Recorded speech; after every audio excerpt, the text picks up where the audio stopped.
Les nouveaux algorithmes de YouTube étant friands de commentaires et pouces en l'air comme disent les jeunes, n'hésitez pas à vous exprimer si vous voulez aider à un meilleur référencement de la chaîne. Bisous. Allez mec active, on va louper le film. Ah, c'est bon, je suis prêt, ça va. Bah, cherche pas, on a loupé la séance. Ah bah on peut se faire The Greatest Showman, c'était juste après. Ah non, moi tu sais bien les films où les mecs commencent à chanter en plein milieu du dialogue, c'est pas trop... Bah si. Thomas, encore une fois. Il remet ça, putain. Un musical au cinéma. Il fait ça tout le temps. Mais tu vas kiffer cette fois. Allez, danse avec moi.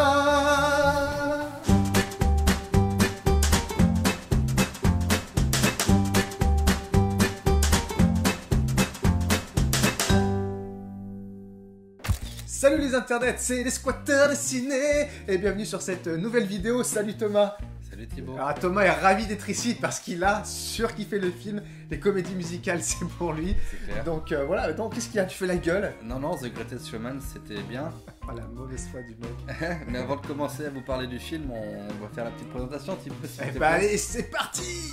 The Greatest Showman de Michael Gracey, réalisateur australien sur lequel il n'y a pas des masses de trucs à dire puisqu'il occupait jusqu'à présent un poste de technicien dans les effets spéciaux sur diverses productions australiennes restées le plus souvent inédites dans notre bon vieil hexagone. Mais rassurez-vous, le bougre a des projets plein la musette comme disent les jeunes puisqu'il est pressenti pour réaliser l'adaptation du célèbre manga Naruto, d'un film biographique sur Elton John ou l'adaptation du roman Daughter of Smoke and Bone, tout un programme. Côté casting, on sort l'artillerie lourde avec Hugh Jackman qui s'est distingué récemment dans le très bon Logan, en père dévasté dans Prisoners ou t'attends déjà la comédie musicale dans Les Misérables. Zac Efron, un habitué des films musicaux puisque devenu célèbre grâce aux différentes versions d'High School Musical, est prochainement à l'affiche du très attendu The Disaster Artist. Et Michelle Williams, révélée par la série Dawson, est aperçue dans plusieurs valeurs sûres comme Le Secret de Brokeback Mountain, Shutter Island ou Manchester by the Sea. Eh ben merci pour cette petite présentation, dis donc c'était drôlement instructif. Eh ben bon écoute, j'aime bien t'apprendre des choses, te déniaiser cinématographiquement parlant, ça me plaît. Bon, alors on sait que t'as pas aimé le film, mais est-ce que tu peux quand même le pitcher? Ça me ferait bien plaisir. Allez, pas de problème. Le film nous raconte donc l'histoire de P.T. Barnum, un homme qui a véritablement existé au 19e siècle et qui est interprété par Hugh Jackman, donc, qui a commencé avec des origines extrêmement modestes, c'est le moins qu'on puisse dire, avant de monter un freak show et finalement bâtir un véritable empire du spectacle à la seule force de sa volonté et de son imagination, bref, tout un programme, encore une fois. Bon, alors je sais que je vais pas me faire que des copains dans cette vidéo parce que même si le film a bénéficié d'un accueil critique très moyen, ce que je peux facilement comprendre, et bénéficie quand même auprès des spectateurs d'un très gros good buzz, là je comprends pas pourquoi. Bah, je sais pas, les gens peuvent avoir du goût, non Thomas? Ah ouais, certainement. En tout cas, ce qui est sûr, c'est que moi j'ai pas aimé, mais alors pas du tout aimé ce film. C'est vrai qu'à la base, je suis pas client des comédies musicales. Oui, déjà d'une. Alors et là, franchement, le film, je l'ai subi du début à la fin, je suis désolé. Raconter une histoire avec des chansons, ça sert à quoi? Puisque même dans ce film-là, on a quelque chose à foutre de l'histoire au final, quoi. Bah oui, forcément l'histoire elle sert à quelque chose. Alors comme tu l'as dit, c'est très librement inspiré de Barnum lui-même. Il y a d'ailleurs des persos qui ont été complètement inventés pour le film, comme celui de Philip Carlyle qui est interprété par Zac Efron. Et c'est vrai que le personnage dans la vraie vie était beaucoup moins rayonnant et lumineux que le film laisse paraître. Attends, t'es en train de me dire que le mec sortait pas tous les matins de sa salle de bain en chantant et en dansant? Bah apparemment non, l'histoire dirait que non. Si je m'y attendais. Enfin bon, en tout cas c'était quand même un homme d'affaires assez acéré, qui profitait vraiment de la naïveté des gens, et d'ailleurs il s'autoproclamait lui-même le prince des charlatans, donc ça veut tout dire. Ouais, faut quand même, pour vous restituer un petit peu l'importance du personnage, c'est le gars qui a tout simplement inventé le cirque moderne déjà, mais aussi d'une manière générale le show business et le star system tel qu'on les connaît aujourd'hui. C'était surtout un génie de la publicité et son nom était tellement célèbre à l'époque qu'il est même devenu un nom commun de la langue française parce que oui, l'expression qu'est-ce que c'est que ce Barnum, ça vient de lui. Et même la petite tente que vous mettez au-dessus de votre tête pour vous abriter de la pluie qui s'appelle un Barnum, ça aussi, ça vient de lui. Bon, comme quoi le mec a quand même eu beaucoup d'influence dans la société, quoi qu'on en dise.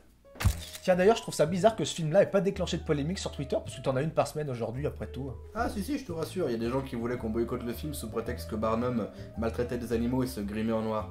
Enfin il y a 150 ans quoi. Oh, merci, tu me rassures. Donc la légende de Barnum, vous l'aurez compris, finalement elle sert plus de terreau à la structure narrative du film qu'autre chose, c'est clairement pas un biopic, donc on peut peut-être se calmer un peu sur les polémiques à deux balles. En fait on a plus à faire un Rise and Fall finalement très classique, avec le mec qui part de rien, qui construit son empire, qui se pète la gueule et qui se relève. Rien de très nouveau sous le soleil finalement quoi. Bah oui, et puis c'est à peu près normal parce que plus que tout autre film, une comédie musicale, ça s'écrit pas n'importe comment. Il y a des codes à respecter, il y a des étapes quasi obligatoires. Les stars ont leur solo, ils ont leur duo en fonction des contrats qu'ils qu'ils ont passé avec les grosses majors. Enfin bon bref, c'est tout un bordel. En tout cas, il y a une sorte de pseudo, formule magique pour écrire une comédie musicale, c'est en 9 points. Et quand on va vous les énoncer, pensez en même temps au film et à d'autres comédies musicales et vous verrez qu'en fait tout concorde. Toute bonne comédie musicale qui se respecte est composée de key songs, des chansons clés, qui sont en fait des numéros à fonction narrative et qu'on retrouve au moment charnière de l'histoire. On commence évidemment toujours par un opening qui nous présente la plateforme, le monde ordinaire duquel vient le héros, et là tout le monde est heureux, tout le monde est en forme et tout le monde est sexy. Vient ensuite la I Wish Song qui va amorcer la quête du héros qui nous dit ce qu'il veut. Textuellement, le perso chante « Je veux ». Vient ensuite la Mentor Song où le héros est empêché, il n'a pas confiance en lui, il n'a pas confiance en ses capacités. Bref, il a besoin de quelqu'un pour lui mettre un coup de pied au cul, d'un mentor qui lui dit « You can do it, tu peux le faire ». Vient ensuite la chanson du nouveau monde, le premier jour dans le nouvel univers où se rend le héros, avec en quelque sorte un nouvel opening avec les habitants de ce nouveau monde. Et ensuite, la chanson de l'ennemi ou de l'antagoniste. C'est un peu le contre-exemple pour The Greatest Showman parce qu'il n'est pas vraiment présent dans le film. Cette chanson, elle est représentée en partie par le critique littéraire ou même, pourquoi pas, par la cantatrice. En tout cas, cette chanson, c'est celle de l'ennemi. Il expose tout simplement pourquoi il est méchant. Vient ensuite la In the Shit Song. Après l'échec de sa dernière tentative, le héros nous raconte comment il est dans la merde, littéralement In the Shit Song. La 11 O'Clock Song où le héros comprend pourquoi il en est là et comment il va réussir la suite. Cette chanson s'appelle 11 O'Clock parce que les comédies musicales débutant généralement vers 20h30, cette chanson tombe plus ou moins vers 23h, donc 11 O'Clock Song. Et enfin, la chanson de conclusion, le closing number, retour pour le héros dans son milieu de départ, mais avec sa belle évolution liée à son expérience, et généralement une happy ending. Attends, mais c'est le Roi Lion ton truc en fait. Oui, et puis Star Wars, Le Seigneur des Anneaux, Matrix, Harry Potter, j'en passe et des meilleurs. Ça chantait dans Harry Potter. Et en bonne comédie musicale bien classique, The Greatest Showman véhicule les belles valeurs familiales hollywoodiennes comme la tolérance, le respect de la différence. C'est beau, ce sont des belles valeurs, t'as pas envie que ce soit véhiculé, mais ça, bien Thomas? sûr que si, évidemment que oui, ce que le problème c'est que là on n'y croit pas, ça sert clairement de prétexte. De manière générale, le scénario il a pas grand chose à offrir à part une structure pour introduire des chansons et rien de plus. Même les histoires d'amour, elles sont d'une mièvrerie et d'une banalité absolument affligeante. Je suis pas du tout cru, j'étais pas dedans quoi. Oui, bon, je vais pas te contredire là-dessus, c'est vrai que c'est un peu guimauve au niveau des histoires d'amour, mais écoute, moi je me suis vraiment laissé transporter, j'y ai cru à ces petites histoires d'amour, ça m'a apporté un peu d'air frais. J'avais la banane quand j'ai regardé le film, je suis vraiment rentré dedans tout simplement, et j'ai un peu débranché mon cerveau, tu vois, de temps en temps ça m'arrive et ça m'a fait du bien, merde. C'est ton côté midinette ça. Bah peut-être, sûrement mon côté midinette, mais en tout cas c'est un peu plus subjectif comme d'habitude. En tout cas, c'est le premier film du réalisateur Michael Gracey. Moi, j'ai trouvé vraiment que ça se ressentait. On voit à quel point le mec a galéré derrière. Mais il a pas galéré. Enfin, ok, la réal, elle est pas folle, mais le mec a pas galéré. Son film, il se tient, je suis désolé. Ouais, mais pourquoi il se tient? Parce que le mec a eu des reshoots parfaits par James Mangold, le mec a fait Logan, et qui connaît bien Hugh Jackman. Ouais, non, c'est pas parce que le mec, il a shooté 3 scènes, d'accord. Déjà, Mangold, il était à la prod aussi, mais ça veut rien dire. Je suis désolé, Attends, son film. Je pense que les gens seront d'accord avec moi, par contre, pour dire que le film était moche. Il y a un vrai problème avec C'est l'esthétique. subjectif, ça, déjà. Non, regarde, je vais te citer une phrase du chef décorateur Nathan Crowley, le mec qui a pourtant été oscarisé avec Christopher Nolan, parce que j'ai trouvé que cette phrase, elle valait de l'or. Je vous cite, j'ai besoin de lire parce que c'est compliqué. Il a dit que son film était un hybride steampunk, moderne, fantasy, pop show. Un putain de film hybride, steampunk, moderne, fantasy, pop show. Dis-moi que t'as pas retrouvé ça dans le film. Si, mais... Bah, tu vois, ça veut dire Attends, donc c'est non, bien. non. Ils ont fait ce qu'ils ont voulu Mais faire. ça veut pas dire que c'est bon, regarde, il y a un problème aussi avec la photographie. Le chef-op, il a dit que son film, il a introduit de l'humour dans sa lumière. Mais ça, faut pas prendre ça pour argent comptant, c'est des trucs de dossier de presse, des phrases. Ouais, Sortis de d'accord, leur mais... contexte, c'est des trucs à la con de pub, quoi. Ouais, mais Enfin, regarde, les couleurs, elles sont hyper saturées, c'est super vilain, ça t'arrache les yeux. Les costumes, pardon, c'est la même logique. Bref, le film, il est en plastoc du début à la fin, on n'y croit pas, c'est super artificiel. Moi, ça m'a fait saigner les yeux, bordel. J'avais l'impression de voir une immense pub pour parfum d'1h30, en moins glamour en plus. C'est bon, t'as fini? Ouais. Alors tout ce que tu dis, bien évidemment, je l'entends, même si je ne comprends pas forcément, et ça, bien évidemment, ça reste totalement subjectif, mais moi j'ai vraiment beaucoup aimé ce style un peu carton, pas très film de studio, parce que j'ai eu l'impression de voir un vrai musical de Broadway, mais sur grand écran, et je suis désolé, mais même les décors, ou les costumes, ou même les lumières, alors ok, c'est très tape à l'œil, mais c'est de la paillette, c'est de la comédie musicale, t'es là pour t'en prendre plein la gueule, et d'ailleurs je suis pas étonné que si le film cartonne, dans quelques années, on se retrouverait pas à voir un Greatest Showman sur les planches à Broadway. Youhou, vivement. Moi j'irai le voir. Et qui dit comédie musicale dit forcément musique, hein, mon cher Thomas. Oui, malheureusement. Le mec est de mauvaise foi quand même. Hein. Et donc là, encore une fois, ils n'ont pas respecté l'époque, évidemment. Hein. Exit le Charleston et bonjour la pop pour essayer de ratisser un petit peu plus large, et ça se comprend parfaitement.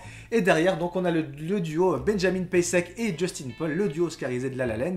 Ils ont fait un plutôt bon taf, je trouve, moi. Oui, alors attends. Autant sur La La Land, je peux au moins reconnaître à ce film cette qualité d'avoir des super bonnes musiques, des super bonnes chansons. Autant là, sur The Greatest Showman, je serais un petit peu plus mitigé, hein, parce que alors clairement, c'est de la soupe pop assez indigeste, assez infâme, assez incolore. Toutes les chansons se ressemblent, elles ont la même structure, avec des mecs qui finissent par hurler avec les chœurs en folie derrière, ça ressemble à rien. Même les paroles sont infâmes, quoi. Il n'y a rien à retenir de ça. Ah, c'est bizarre, il n'y a rien à retenir. Par contre, tu fredonnes la chanson depuis ce matin, c'est bizarre. Hein. Alors non, c'est Despacito. Mais je comprends, ça se ressemble. Oh là là, mais putain, mais t'es vraiment de mauvaise foi, c'est fou. Bah moi, au contraire, non, j'ai trouvé que les chansons étaient hyper catchy. Je suis vraiment rentré dedans. Alors, c'est très pop, c'est très lumineux, c'est très joyeux. Et j'en avais vraiment besoin. Moi, les émotions sont venues quand elles devaient venir. Et alors, je suis d'accord, les paroles sont pas d'une profondeur énorme, mais donc elles ont avant tout une fonction narrative, donc ça peut bien se comprendre. Et puis bon, je suis désolé, les Beatles ont fait des tubes pendant des années avec des paroles qui n'étaient pas folichonnes non plus, donc il n'y a pas besoin d'écrire du Baudelaire pour faire des chansons de ouf. Et puis de toute façon, en France, hein, les chansons anglo-saxonnes, les trois quarts, on les comprend pas, donc tant que la mélodie et le flow sont là, bah ça passe très bien. Et là, ça passe très bien, je suis désolé. Attends. T'en avais besoin, mais ça c'est parce que t'es parisien, tu vois pas le soleil. Faut sortir un peu, faut aller voir la nature, tu verras, ça ira mieux.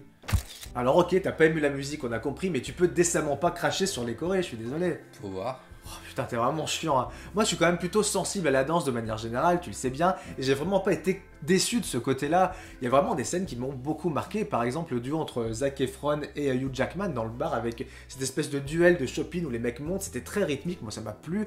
Aussi la scène sur le toit avec sa femme, qui avait un côté très onirique, cette espèce de valse, j'ai beaucoup aimé aussi. Et aussi un autre duo, celui de Zendaya et de Zac Efron avec ce cerceau et cette corde qui était vraiment mis en valeur par la réal, et cette scène elle m'a vraiment mis les poils, et je trouve que c'est peut-être même la plus marquante du film. Bon écoute, je vais arrêter ma mauvaise foi une minute et je veux bien t'accorder que les chorégraphies sont vachement bien menées dans le film, c'est très acrobatique, c'est très spectaculaire. Ok, même si... Ah évidemment, ce genre de spectacle, je trouve ça vachement bien en live, sur scène, quand c'est fait devant toi, c'est génial. Sur grand écran en cinoche, ça m'inspire pas plus que ça. Et en plus, je trouve qu'ici, la réal n'aide pas vraiment à apprécier la performance des comédiens parce que il en fait trop, c'est too much, il y en a partout. Ça m'a fait penser à Moulin Rouge, moi. Bah, c'est vrai que c'est un petit côté Moulin Rouge de Baz Luhrmann, évidemment, là on peut faire la comparaison, mais c'est un côté beaucoup plus posé. Moi j'ai préféré parce que dans Moulin Rouge c'est très très cut, les actions sont très très rapides, on a à peine le temps de voir les chorés, alors que là il laisse le temps aux danseurs de respirer, et c'était encore un nouveau bon point pour moi en tout cas. Et puisqu'on parle des performances d'acteurs, attardons-nous un petit peu sur le casting, hein, qui sur le papier avait clairement de quoi séduire. Bah, il a clairement séduit. Enfin... Avec clairement de quoi séduire. Putain, mais t'es hyper exigeant, c'est un truc de dingue. Mais quoi. Écoute, quand t'as une tête d'affiche avec Hugh Jackman, tu te dis qu'à un moment tu peux t'attendre à quelque chose de super bien. C'est quand même le mec qui a joué dans Logan, une des meilleures performances que j'ai vues de ces dernières années. Et là, je sais pas, pourtant c'est même pas sa première incursion dans la comédie musicale, parce qu'il a déjà brûlé les planches de Broadway, il a joué en 2012 dans Les Misérables, et là, bon, mettons de côté les performances vraiment chandantes, c'est à part. Côté acting, il n'est pas dedans, quoi, je sais pas, il devait être épuisé, j'en sais rien. On n'y croit pas, il véhicule aucune émotion à l'image du reste du film. À ma décharge, s'il te plaît, j'ai vu le film en VF, ce qui m'aide peut-être pas à capter toutes les subtilités de son jeu. Je pense que ça peut être que ça, parce que je ne peux absolument pas te laisser dire que Hugh Jackman est pas bon en acting dans ce film, c'est n'importe quoi, c'est complètement aberrant. Il porte le film sur ses épaules du début jusqu'à la fin, il est très bon en chant et très bon en danse, ça t'es d'accord avec moi. Mais même je trouve qu'en termes d'intensité dramatique, je suis désolé, il se pose là, rien que la scène où il regarde la cantatrice en train de chanter, il fait tout passer en un regard, il est très bon. Moi, il m'a mis les émotions. Hugh Jackman, non, il est bon. Tu dis ça parce qu'il est complètement contrasté par l'anti-performance de Zac Efron. Alors...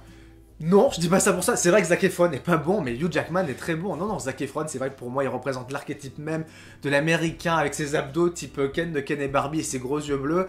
Il est absolument falot, il a zéro charisme, Zac Efron, je suis d'accord avec toi. Par contre, la petite Zendaya, hein, que je connaissais pas plus que ça, je l'avais juste vue l'an dernier dans Spider-Man Homecoming, même s'il a pas un très très gros rôle dans le film, je trouve qu'elle tient très bien ce petit rôle de trapéziste.